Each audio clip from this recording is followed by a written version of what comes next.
Welcome to Studio Lighting Techniques in Maxwell Render. My name is James Coleman and I'm the Maxwell Render Mentor at the University of Brighton Centre for Design Technology.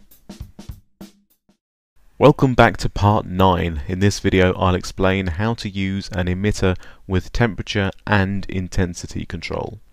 This is the scene as we last left it. On the top we have a reflector, and on the left and on the right we have two emitters with different materials.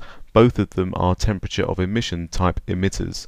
And this is the one which is on the right hand side, so double click to open it up. And here is the type of the emitter that it is. It's a temperature emitter. And if I move the slider to the left, it changes the colour of the emitter from blue to orange, but it also reduces the intensity of the emitter.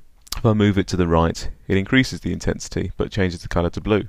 And this is the effect which you would expect in real life. However, when rendering, sometimes that's not the effect you want. It's very useful if you could have a realistic colour without the realistic change in intensity. In order to achieve this, what we have to do is change the type from temperature back to custom, and now it will use our old settings. But what I can do is enable this checkbox here, which will lock the colour to a certain temperature rating.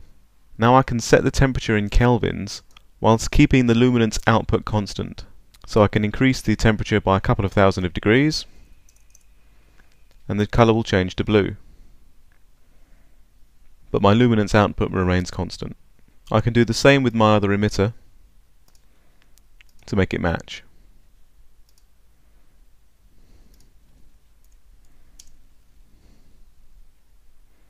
This workflow gives more control over the colour and output intensity of the emitters, but is less realistic. Which method you use will be based on your personal preference and the demands of the scene.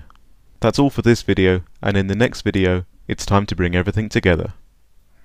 For more information about support, consultation and mentoring in CAD and Maxwell Render at the University of Brighton Centre for Design Technology, email maxwellrenderbrightoncdt@gmail.com.